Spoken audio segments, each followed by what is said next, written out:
Kung minsan nakakalungkot ang buhay kasi ang nagiging formula na sa mundo is you need to be successful in order to be happy. Kaya kung minsan kailangan natin magtrabaho ng 2, 3, kung minsan doon sa Japan, ang mga nag-aaten ng church doon, natutulog na lang pagdating sa church because they have to work 2 jobs, 3 jobs. Kasi yun na yung kalakaran. Akala natin na kung talagang successful tayo, may malaking bahay, maraming pera sa bangko, ang akala natin yung mayayaman ngayon. May interview kanina kay, hindi ko alam kung chismoso kayo, yung sa flood control, may contractor doon, may interview sila, they have 40 luxury cars.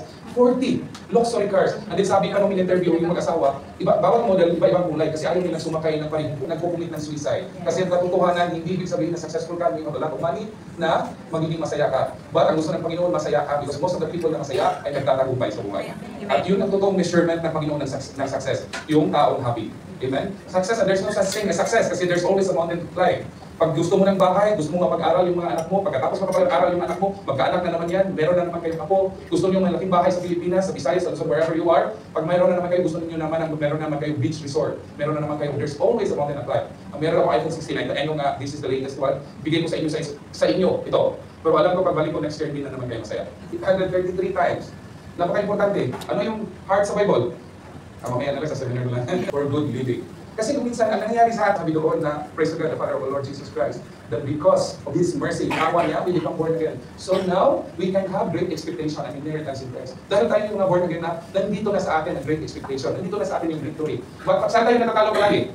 Saan binigay lahat sa atin ng Bible? So, we are now God's masterpiece, we are now the piece of the Master. 2 Peter 3:4, we are now the partakers of the divine nature. Ibig sabihin nun, God can, if we are living with God, God can live in us, through us, and as us. So, ibig sabihin, ang Panginoon na ang mamuhay, magiging instrumento tayo. It's more powerful. Kasi tayo ang limitations eh. Kung tayo nakasalalay yung buhay natin sa kaya natin gawin, limited tayo. We're the one, tayo yung limitasyon.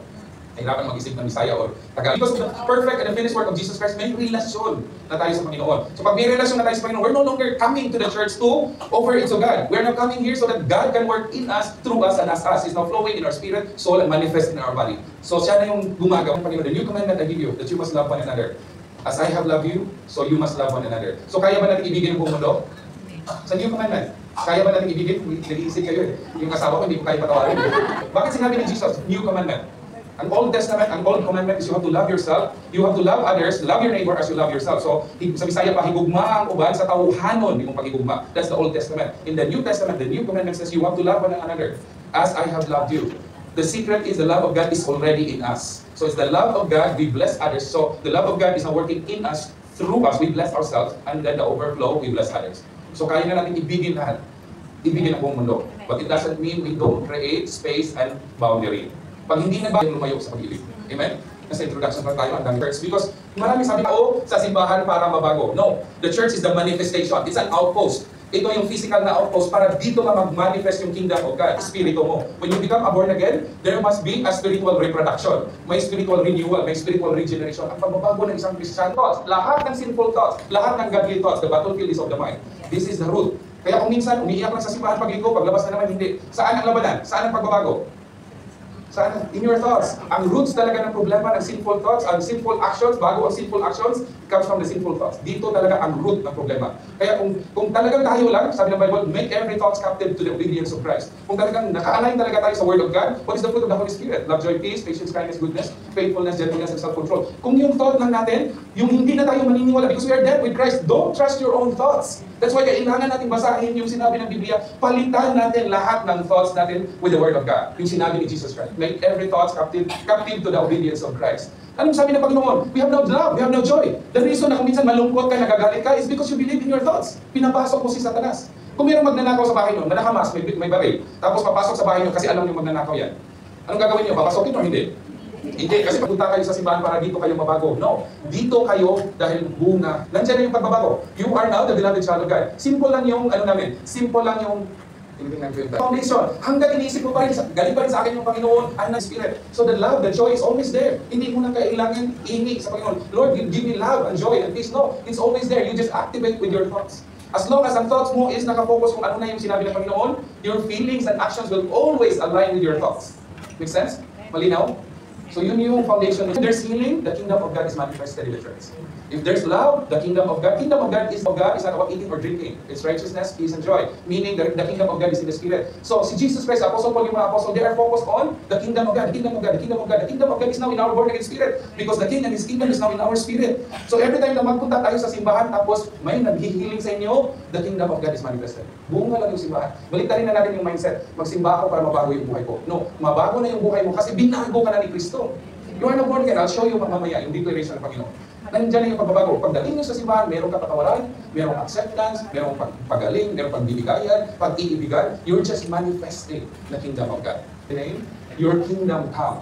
So ang purpose natin is the kingdom of God will come in heaven. Hindi na tayo dapat mag-pray na pupunta sa heaven. Marami pa rin Kristiyano word praying na mapunta sa heaven.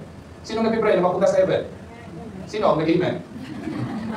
Okay lang mag-engage kasi mas maganda yung engage kako. Hindi yung panglabas na kilos at gawa. Kasi kung minsan sa simbahan, it will change your life, your lifestyle, and quality of life. Yun talaga, that's why we're sibling or drinking hard. Pag walang transformation. Pwede ka kasali sa praise and worship team, but you still have a deceitful heart. No salvation. Kasi kung minsan, it doesn't matter kung lalabas lahat sa bibig mo, puro word of God, simba ka ng simba, punta ka ng punta sa simbahan, tapos sasabihin mo pa ikaw may correct theology, o kami mga Pentecostal, kami Baptist, kami ganito, you may correct theology. At the end of the day, pag walang pagbabago sa buhay mo, baka, I'm just careful. Careful lang kung mabait ako ngayon.